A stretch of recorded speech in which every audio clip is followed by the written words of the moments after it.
You're the only one that's still wearing heels. You don't look like someone staying wearing heels.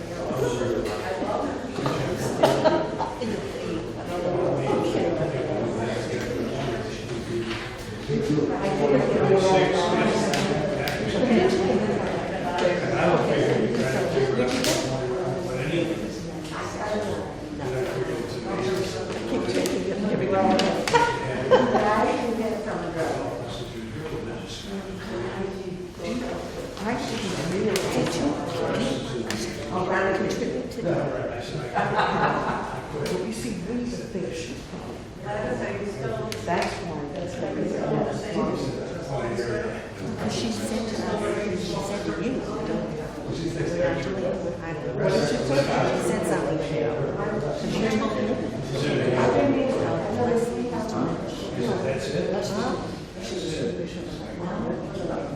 She didn't even told me.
Ladies and gentlemen, please rise for the family.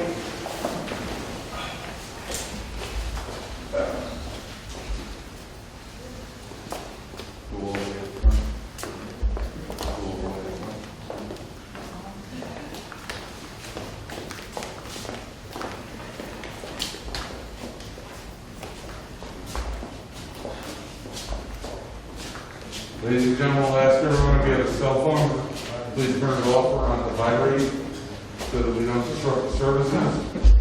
And officiating services this morning, be Rabbi Lane Feldman from Temple Bethel, West Palm Beach.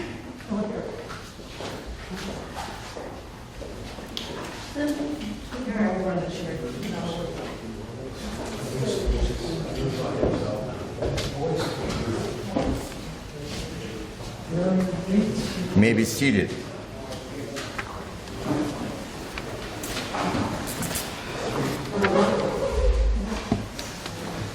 Okay, once again, if some people were talking, please turn off the phones. This is very important. Unfortunately, it happens during funerals also.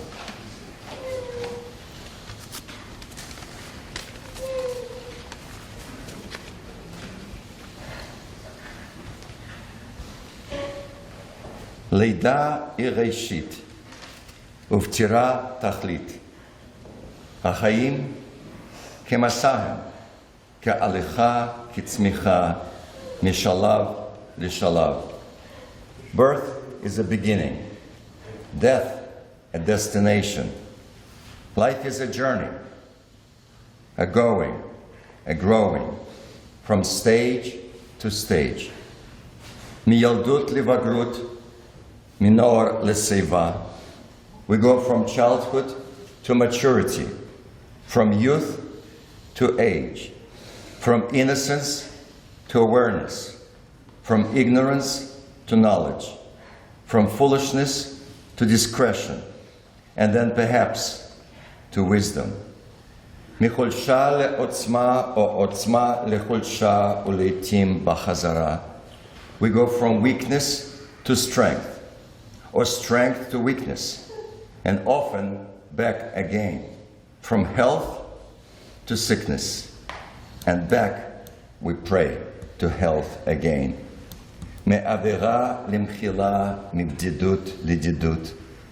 We go from offense to forgiveness, from loneliness to love, from joy to gratitude, from pain to compassion, from grief to understanding, from fear to faith. לידה היא ראשית ופטירה תכלית. החיים כמסע הם, עלייה קדושה, שלב אחר שלב. Birth is a beginning, life a destination. But life is a journey, a sacred pilgrimage, made stage by stage, from birth to death to life everlasting. We've come together to say goodbye to Peggy Lynn Shapiro, who died very young. I have congregants who are 104, 102, 99. It's more normal now to live much longer than what people used to. Peggy clearly died before her time. And she died at a very interesting time. Jewish calendar right now, we're preparing for Passover. 2.5 weeks from now, millions of Jewish people will sit down at their tables for Seder. And we're going to remember our struggles, the struggles of our people for exodus, liberation from slavery after 400 years of suffering. And at the end, we celebrate as we remember the incredible event of splitting of the sea and the people are getting out into the freedom. Peggy had her own struggle, and against a tough cancer. Lung cancer is considered one of the most dangerous ones, and she was a fighter.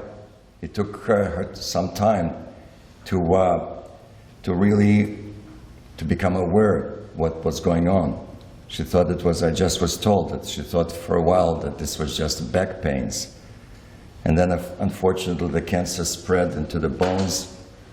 And then Reva told me that Sloan Kettering discovered some kind of a new medication.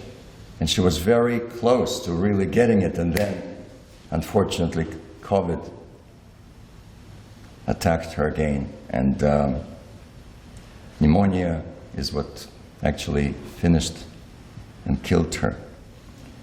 So Peggy was not able to celebrate her liberations, her exodus.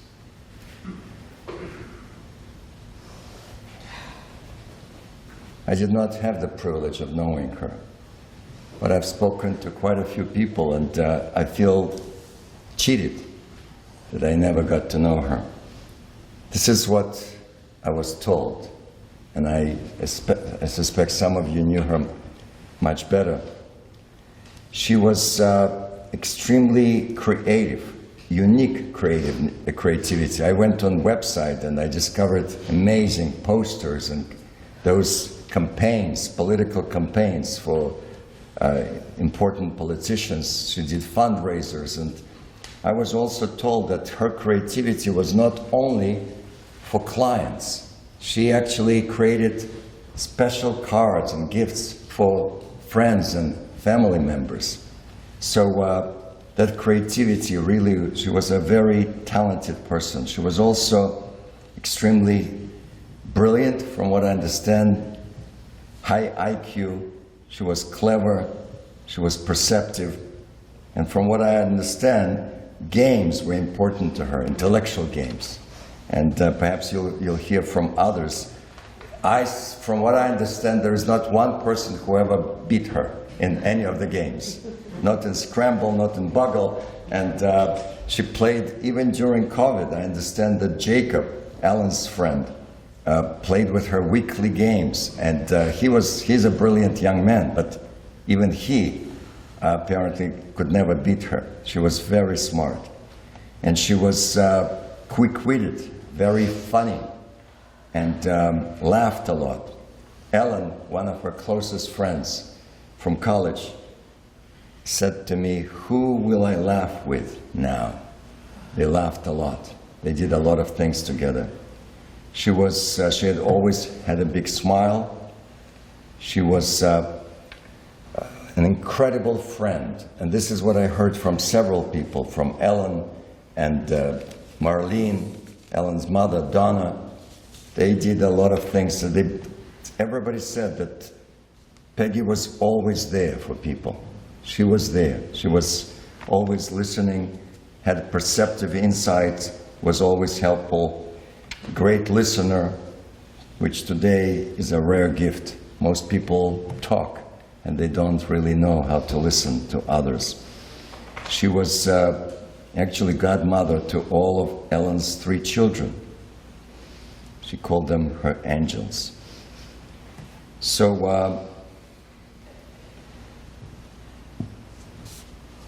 there were many other things that I was told. For example, that she was a troublemaker when they were in college. Ellen and Donna also told me that they were doing crazy stuff together and traveling around the country in a small car. They have a lot of incredible memories. So this is also unusual. Donna, when she was getting married, asked Peggy to sign her ketubah, the marriage document. This is the most important, kind of like a sentimental, emotional document. She was the one who signed. And Donna also told me that she got her into cats. And Riva told me that she named cats after the Kennedys and other politicians. So So cats were important to her. She was a political junkie. Yes, she was a political junkie, that's what I understand. She was passionate about politics, and that was her major passion in life. Anyway,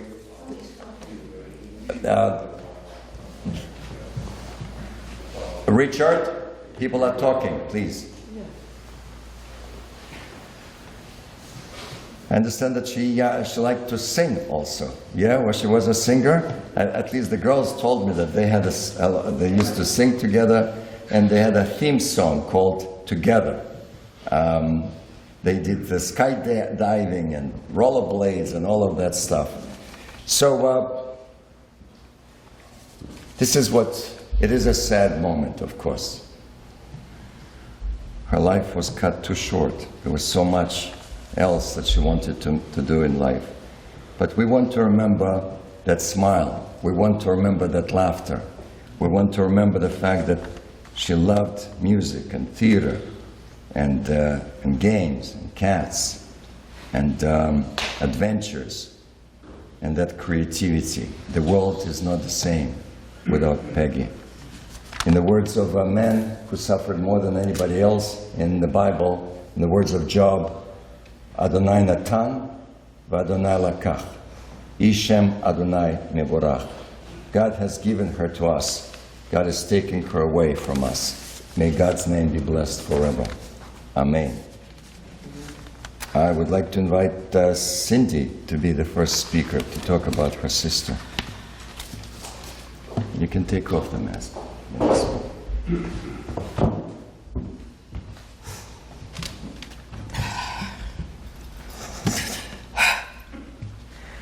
These last several months have been difficult.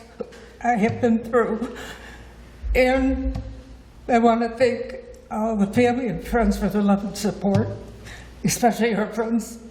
Peggy's friends were wonderful. They were caring and loving and could not do enough for her. And she was blessed to have them. Peggy was my first playmate, my first best friend. I was very protective of her and did everything for her to a fault. My mother blames me for the fact that Peggy never learned to cook.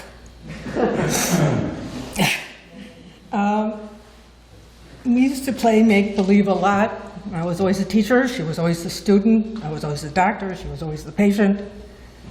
I was a taxi cab driver, she was the passenger until she jumped out of the car and I ran over her foot.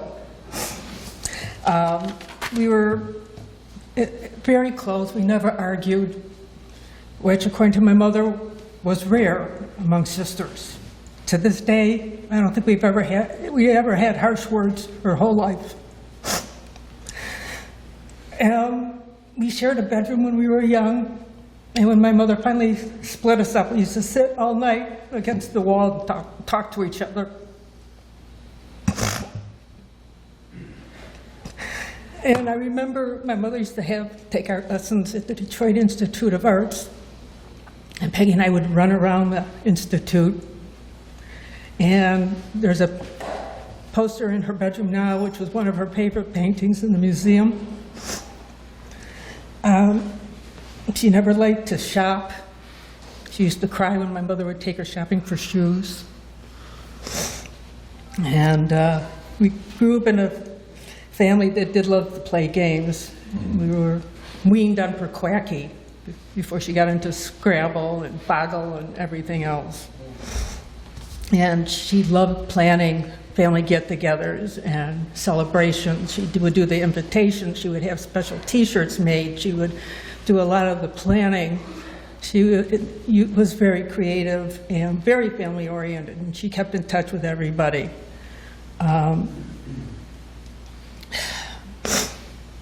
She was always a kid at heart.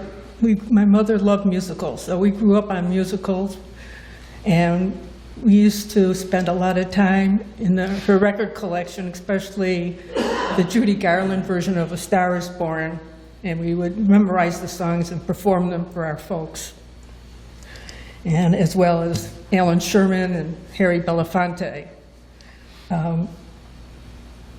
She always was trying to strengthen her thick, curly hair, and I was always perming mine.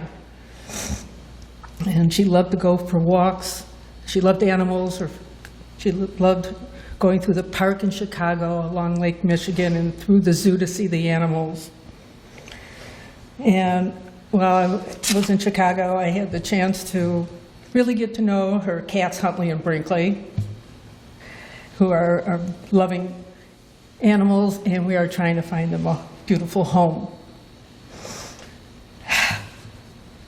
If you knew Peggy, you were one of the lucky ones like me to have her in your life. She was a blessing to know and to have as a sister. She was the best gift I ever received. And a little of her is always going to be in me. Peggy was always there for me through good times and through bad. Someone to laugh and cry with, the best friend I ever had. I was blessed she was in my life.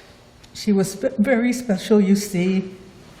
God placed a love for my sister deep in the heart of me. I love you, Peggy.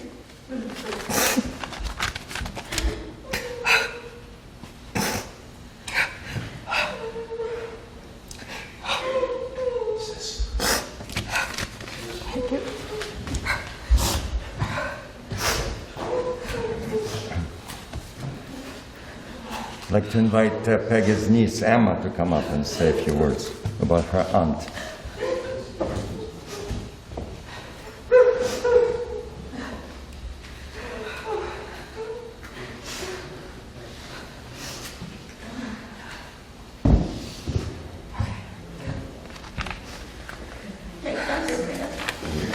Okay, there's going to be a lot of snot coming down when I unleash my face here.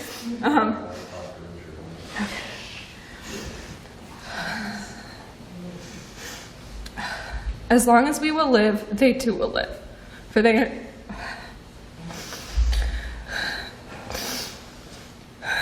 are now a part of us as we remember them.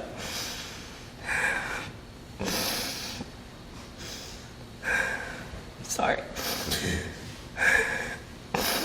As difficult as this may be, I would like to practice as this quote suggests, to channel my sorrow and pain into pride for my cherished memories, to go forth in life, not dwelling on time lost, but holding near to times we could share. I know that is how she would want me to see it. She wouldn't want any of us to grieve, but rather honor all that she is. She will continue to be all of those things to each of us. She will continue to be a daughter, a sister, a cousin, and a friend, as long as we hold on to those memories near. And those relationships will never fade, for that love is eternal. I'm lucky enough to have had a special relationship with my Aunt Peggy, one I would consider like a friendship. She was there through my childhood years. She never missed a birthday or a milestone. She sent me my age and Tootsie Pop suckers every birthday. She was my first playtime partner, and she smothered me with love. It was how our relationship changed as I got older that I am most grateful for. Throughout my adolescent and young adult life, she saw me for the person I was becoming. She treated me as an equal. She gave me a judgment-free, safe space and showed me that she was a confidant, and I wasn't just a child in her eyes. I'm lucky to have many special memories to remind me of this bond. My Aunt Peggy was beautiful, intelligent, extremely loving, and had the best sense of humor. I will hold fondly to memories of visits we had and phone calls we shared. We had a similar taste in television and other pop culture topics. Many interesting conversations we shared helped me find my way to navigate through my growing years. I'm thankful for her always being that light for me and comforted in knowing in my heart she'll always be nearby. Thank you.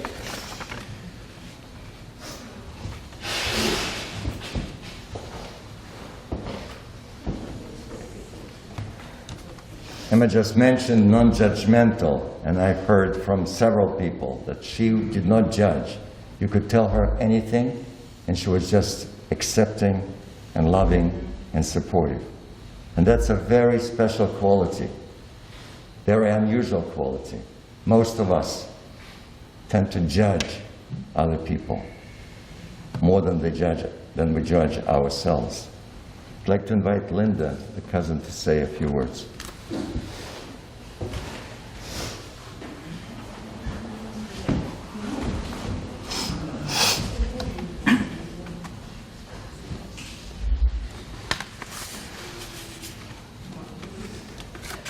I'm Linda, Peggy's first cousin. What a fun time we used to have after so many family dinners, playing games. Peggy was the smartest. She always knew the answers. She was so quick, rapid fire with her answers and her jokes. And I can still hear her giggle. We used to laugh a lot more than we almost talked. And she was so accepting. She was such a brilliant mind. I wrote about the games that we played. She would be online with cousins from Hawaii and Florida, playing her word games. I was always in awe of her brilliance. She was so much smarter than I. I felt I could barely keep up with her. She never bragged about anything that she did, but she was one of the most accomplished of us all. I feel that I'd like to do just a little bit because this week I learned all the many people that she did work for. And I'd like to brag just a little bit on their political campaigns, fundraisers. Each one was so special and unique of the campaigns and fundraisers. She did the Humphrey Mondale campaign. She worked for President Barack Obama, Hillary Clinton, Senator Al Franken, Senator Barbara Boxer, Senator Dick Durbin, Speaker Nancy Pelosi, Senator Cory Booker, Mayor Rahm Emanuel, Senator Elizabeth Warren, Harry Reid, Vice President Al Gore, Governor Pat Quinn, Senator Amy Klobuchar, the Democratic Convention in Philadelphia. She hosted fundraisers at homes and held them from Hollywood to New York. She was the liaison to the Mayor Richard Daley of Chicago in the Department of Special Events as chief graphic artist and designer, designing the clever banners on the streets of Chicago for all their special events. Just want to end with something. When I walked into my Aunt Reva's this week, my Aunt Reva always had the most clever gifts and cards that Peggy made and thought up. And I walked in, and I saw this Mother's Day card.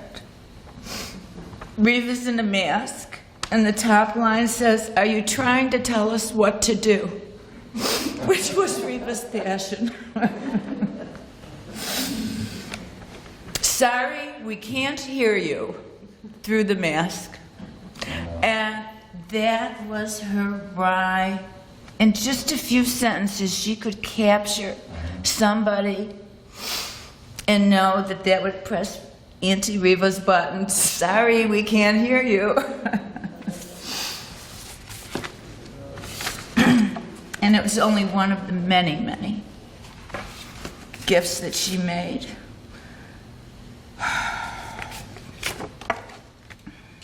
Her humor and wit will be missed by so many. I'm hoping I just gave you a little bit more insight into what her life was like. Bravo, Peg. You really were one of a kind. Thank you.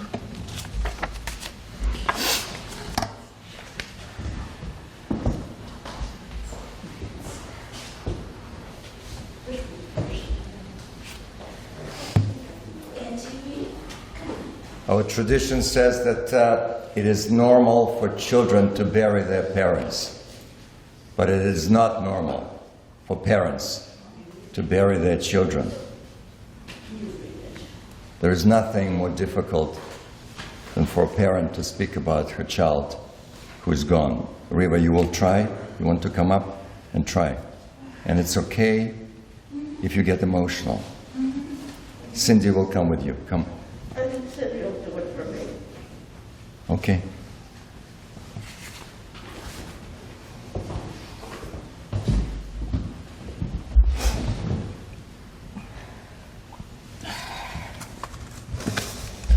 My dearest Peggy, I was so looking forward for your arrival in Florida after you showed off to me that you can now sit up and get into a wheelchair.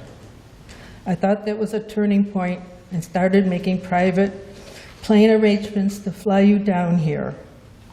What a shock when you were taken into the ICU.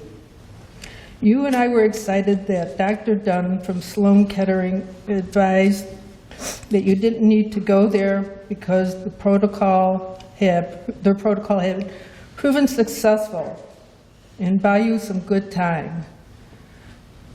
So you were treated with that formula. But you had COVID for 6 weeks, and then pneumonia was just too much, let alone the cancer, for your body to endure. I can't get over your brave heart dealing with that horrific pain.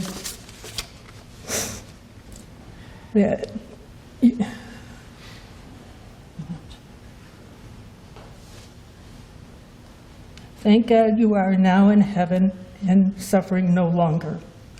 I want you to know how proud I was of your talent and achievements.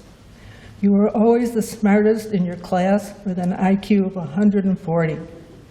But you were a handful when you wouldn't go to school for high achievers that your teachers advised, nor would you accept the invitation to attend Cranbrook School.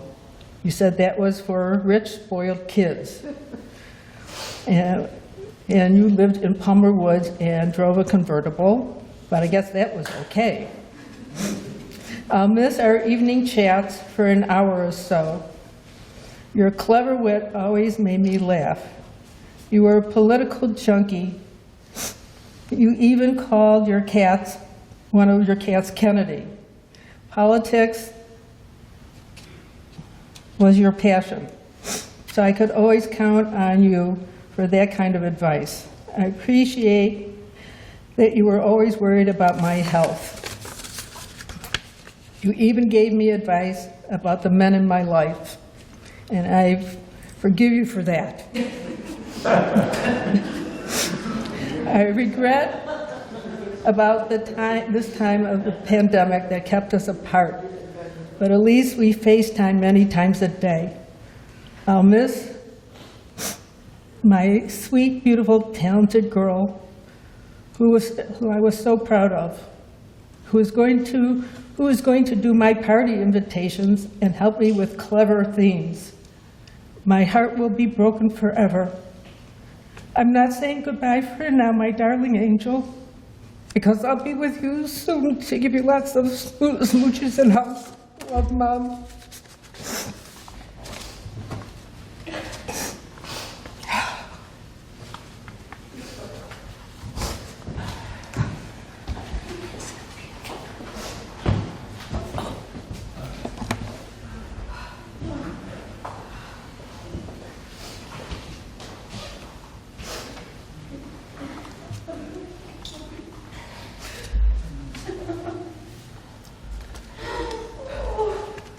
When Hollywood wants to show a funeral, they usually show you a priest, a minister, a rabbi standing by the graveside and reciting the powerful and very famous words of Psalm 23, which is considered perhaps the most beloved piece of liturgy in the world. It's been with our people for thousands of years. It's on the wall. Many people, especially Christian people, know it by heart. It's very comforting, very healing. There are more books and interpretations written on this small poem than almost on anything else. The most powerful line is saying that you're never alone.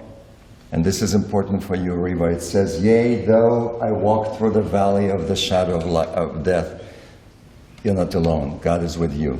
So in fact, let's do this together. We will chant Psalm 23 for the family especially. Together. "The Lord is my shepherd, I shall not want. He makes me to lie down in green pastures. He leads me beside the still waters. He restores my soul. He guides me in straight paths for His name's sake. Yea, though I walk through the valley of the shadow of death, I will fear no evil, for Thou art with me. Thy rod and Thy staff, they comfort me. Thou preparest a table before me in the presence of my enemies. Thou hast anointed my head with oil. My cup runneth over. Surely goodness and mercy shall follow me all the days of my life, and I shall dwell in the house of the Lord forever. Ach tov v'chesed irdefuni kol yemei chayai, v'shavti beveit Adonai le'orech yamim."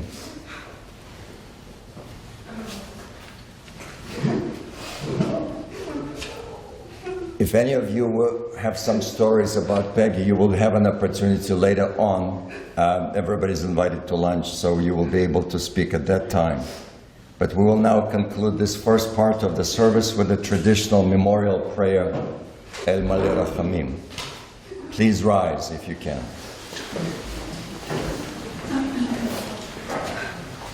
El Maleh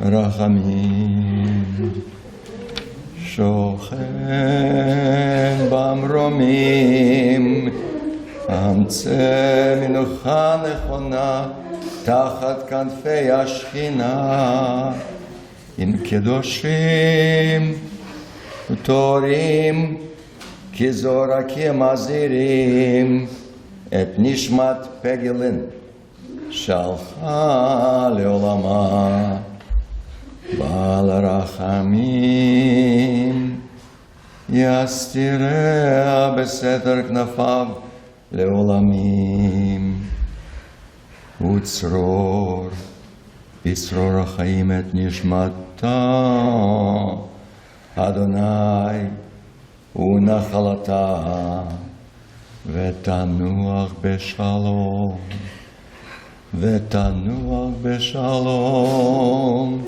Al Mishkava Benomar Amen.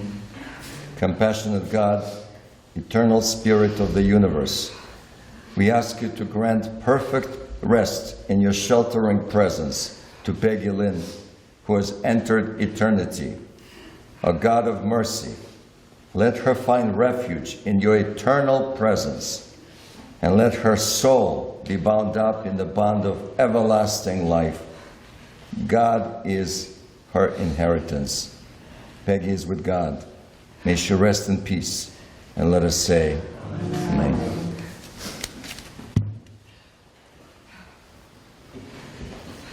Ladies and gentlemen, this concludes the service here at the chapel. We'll continue out onto the grounds of the cemetery. You just go to the end of the road, make a right, go all the way down to the last garden on the left. You'll see a green tent, and we'll reconvene out there. It's probably better if you're able to take your vehicle, or the golf cart will make several trips back and forth, take people out to the grave. But as you remain standing as we escort the casket and the family at this time.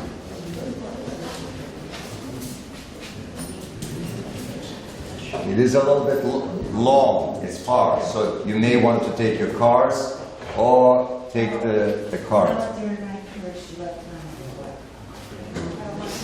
Come on, this side together.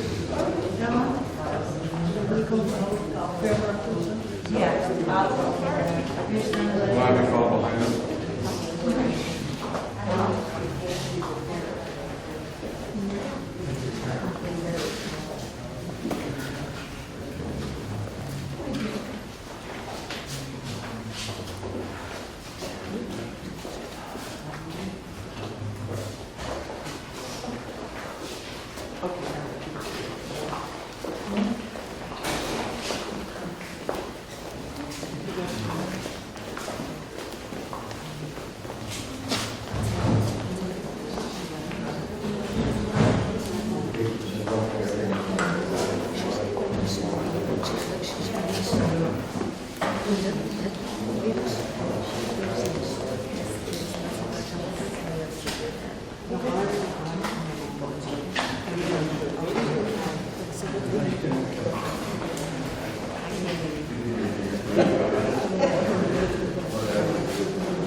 Whenever we raise a glass of something, we say to life, life, life. Unlike most religions around the world, Judaism is obsessed with life, this life. And yet, this is also part of life. So this part of the service is much shorter. We try not to dwell too long at a cemetery, at a graveside. And yet there are important rituals that take place right here, and I explained this to the family. In the rising of the sun, and when the sun goes down, we will remember Peggy. In the blowing of the wind, and in the chill of winter, we will remember Peggy. In the opening of buds, and in the rebirth of spring, we will remember her. In the rustling of leaves and in the beauty of autumn, we will remember Peggy. In the beginning of the year and when it ends, we will remember Peggy. When we're weary and in need of strength, we will remember her. When we're lost and sick at heart, we will remember her.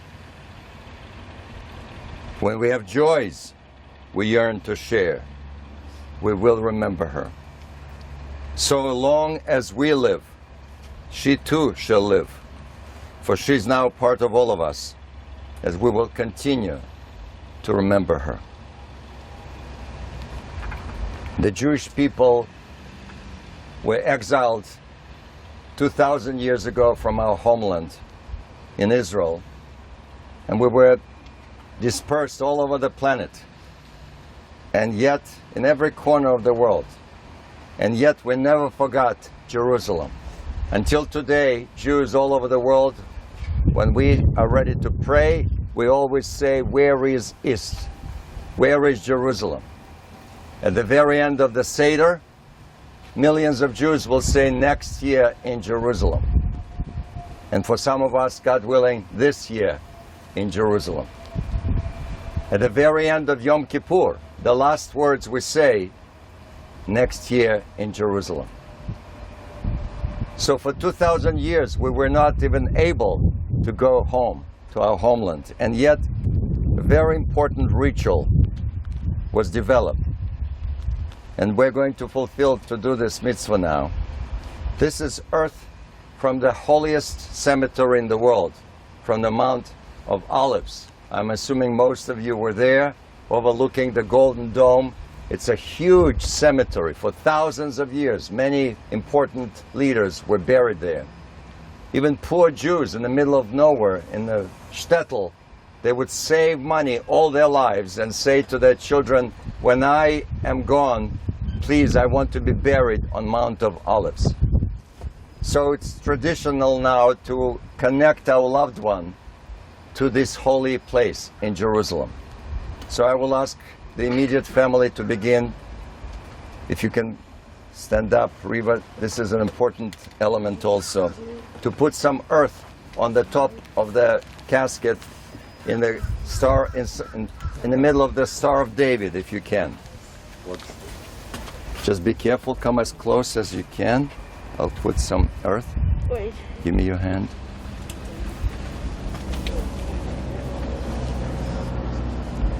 Did you travel to Israel? Yes. Did you like Israel? So I think this is very symbolic. Peggy liked Israel, she traveled there. So put it on the top of the stars if you can. And Linda, go ahead. Cindy, Watch your step, folks. Emma, just be careful, okay? Come close over there. One at a time, yeah, go ahead.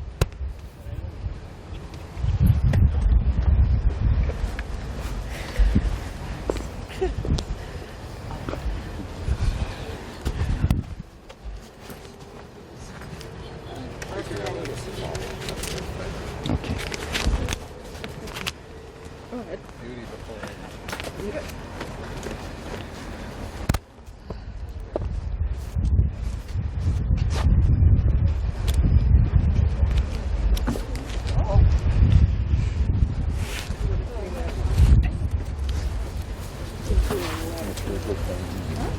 What can we know of death?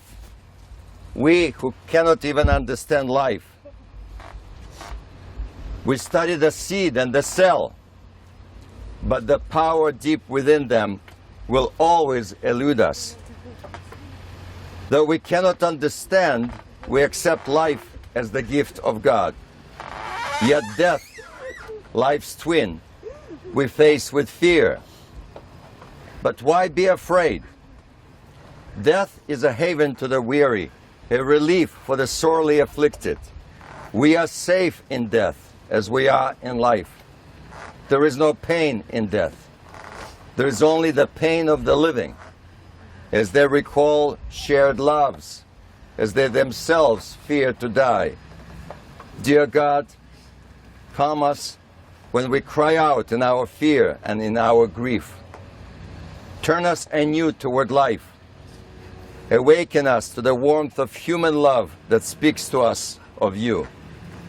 We shall fear no evil, as we will continue to affirm your goodness.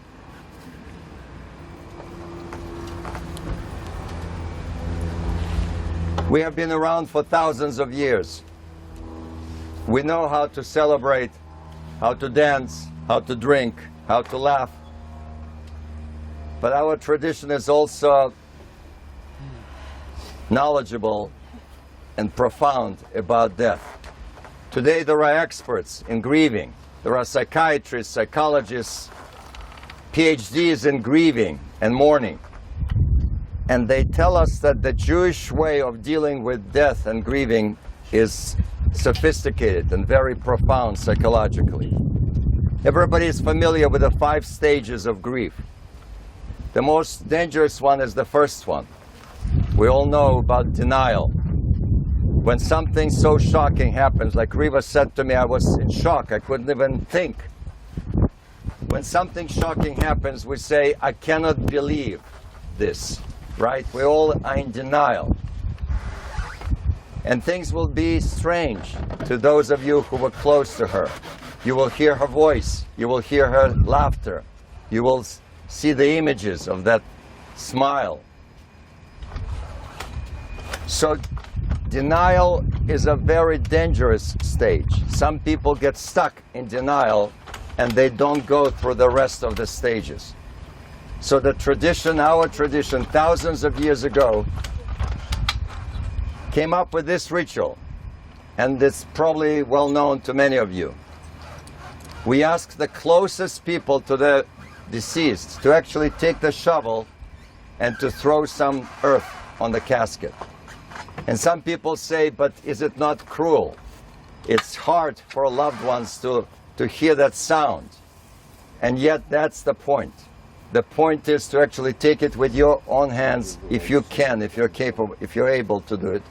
And do this with your own hands to make sure that you don't get stuck in denial. So we do it in a strange way. You can probably see that the shovels are turned backwards. This is not the way to use the shovels. You see that? I don't know if you can see from there. What we're saying is, this is not what we want to use these shovels for. We would rather build hospitals and kindergartens and schools, not gravesites. And yet, we have to do this. So we do it in a strange way. The very first shovel, you do it the way it is right now, backwards. Then you can turn it normally and throw a few more if you want. We want to cover as much as we can. So also it's traditional to put it back the way it was, not to pass it from hands to hands. I will help you for those of you who are confused a little bit. So I will ask the closest people to begin. Again, Reva, if you carefully can walk around. Just watch your step. Watch your step. We don't want anybody to slip or to fall down.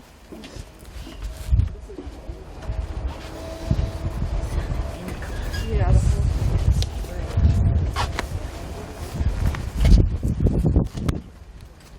So come close a little bit. Try to get, and we can come on both sides. Yeah, help her a little bit. No? Oh, that way? This way. Correct. That's it. That's right. Watch your step on the other side. And now you can turn it normally. Now you can do normally, a few more if you want. Reva, hold on to this. Yeah, you can do it together.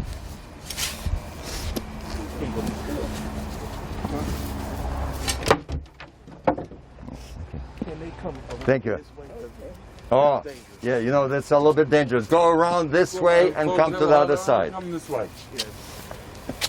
And you see, this is important. We're also using all the precautions according to CDC. That's all I'm saying. I got clean up. That's right. And then the second one you can turn normally. So I can use this like No, you can do it like this, the first one.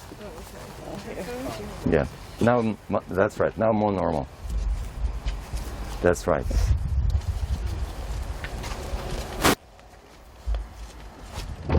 Okay. Now you can turn it normally and throw a few more if you want.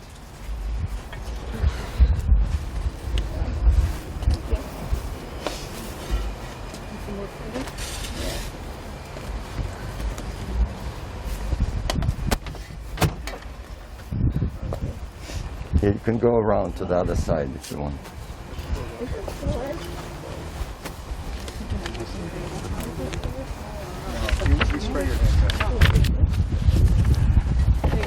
Al mikomat tavo lishalom.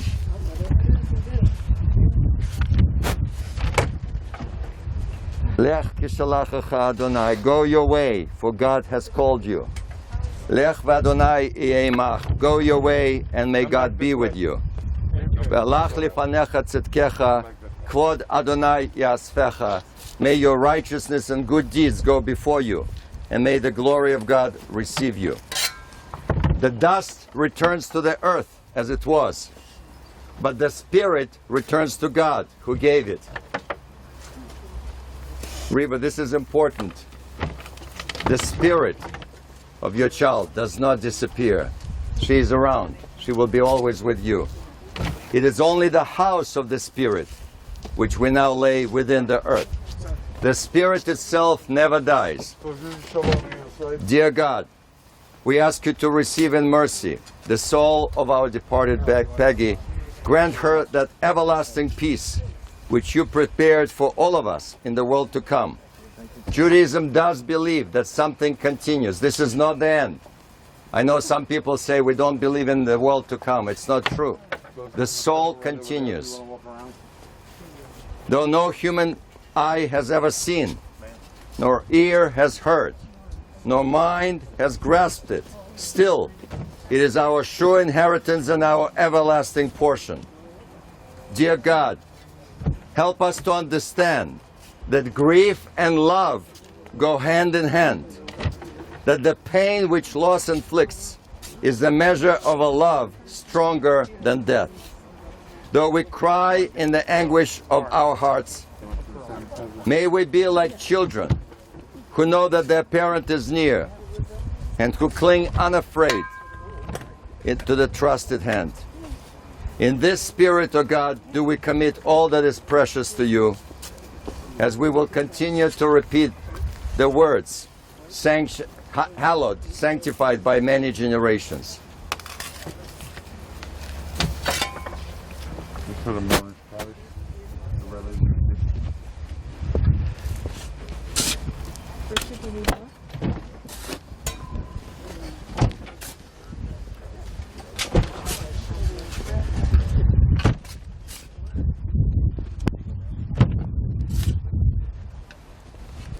It is traditional to cover as much as we can.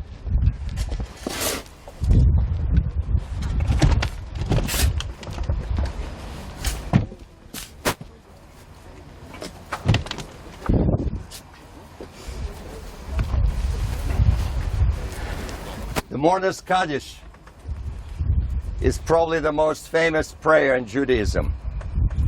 Many people know the Mourner's Kaddish by heart. And yet a lot of people don't know that this prayer doesn't mention death, doesn't mention mourning. It's actually a very upbeat prayer. It says, even though we may be hurt, we may be in pain, or perhaps especially when we're in pain, we're going to stand up for what was important to a loved one. We're going to stand up for the principles, ideals that were close to her heart. And we're going to continue to believe in God. We may not understand why God does, when He takes away our loved one. And yet, we need to continue to believe that God is good. God knows better. It's also another interesting thing about Mourner's Kaddish. It's not in Hebrew. It's in another language, Jewish language, that our people used for 1,000 years. Way before there was Yiddish, our people spoke Aramaic. Jesus spoke Aramaic and preached in Aramaic. So this is the official beginning of the mourning process. I mentioned to you, Riva, that you wear the ribbon for 7 days, but the mourning continues for 1 month, 30 days, beginning right now. And the main element of mourning is saying the Mourner's Kaddish. It's interesting that the Jewish people do not allow the mourners to be alone. So that's why you're all invited to go to the lunch afterwards. But this continues for at least a week to help the mourners to feel that they're not abandoned, they're not alone. And that's why we say Mourner's Kaddish only when there are 10 Jewish people in a minyan. That's the idea of minyan, to force the rest of us, the friends and neighbors and relatives, to show up and to help the mourners to say that powerful prayer. So I will ask the family to rise, again carefully, and to say the Mourner's Kaddish. Those of you who know it, and you have it in your booklets over there, and there is also English transliteration. If you don't read Hebrew, you can just read the English. Do you have another booklet for Emma? Anybody else? And we will respond in appropriate places as the family will begin. Anybody else would like to say Mourner's Kaddish? If there are mourners, other mourners, or anybody who's observing Yahrzeit, this is a good time to do this. So whenever you're ready, we'll do it slowly so you can pronounce those words. And some of you know it by heart. Ready? It gadal v'it shmei rabba be'olma divra hirutei v'yamlich malchutei b'chayechon v'yomechon uv'chayei dechol beit Israel ba'gala uv'zman kariv v'imru Amen. Yesh shmei rabba mevorach leolam leolmei almaya itbarach v'yishtabach, v'yitpo'ar, v'yitromam, v'yitnaseh, v'yitadar, v'yitaleh, v'yitalal, shmei dekutsha, b'richu, le'ila min kol birchata v'shirata, תושבחתה ונחמתה, ואמירן בעלמה ואמרו אמן. יהי שלמה רבה מן שמיא, וחיים עלינו ועל כל ישראל, ואמרו אמן. עושה שלום במרומיו, הוא יעשה שלום עלינו ועל כל ישראל, ואמרו amen. On behalf of the family, I want to express their gratitude to all of you for being here. It's important. You helped the family to begin this process. The last thing we do at the cemetery is traditionally we wash our hands. Again, Judaism is passionate about life. So we separate life from death. We wash our hands before we leave. But before we do that, I'll ask everybody except for the immediate family to form a corridor, 2 lines. Like let's face each other and like face each other this way, and the family will walk through. We send them back to life. Okay? Okay, we need people on both sides. Go over there. Okay, facing each other, 2 lines. Okay, 2 lines. Another group, please, face each other. We have 1 line and another line. And the family will go through this corridor. We're sending back to life. And we say the traditional formula which has been said by our people for thousands of years under these circumstances. Hamakom inachem etchem b'toch shar avilei Zion v'Yerushalayim. May God comfort you together with all the honor mourners of Zion and Jerusalem. And we also do not say goodbye to each other at a cemetery. We say of simchas, let's not meet here anymore. Let's meet for celebrations, for lechaims, for happy events, bar mitzvahs, weddings, baby namings, and so on. Of simchas. Thank you all for coming.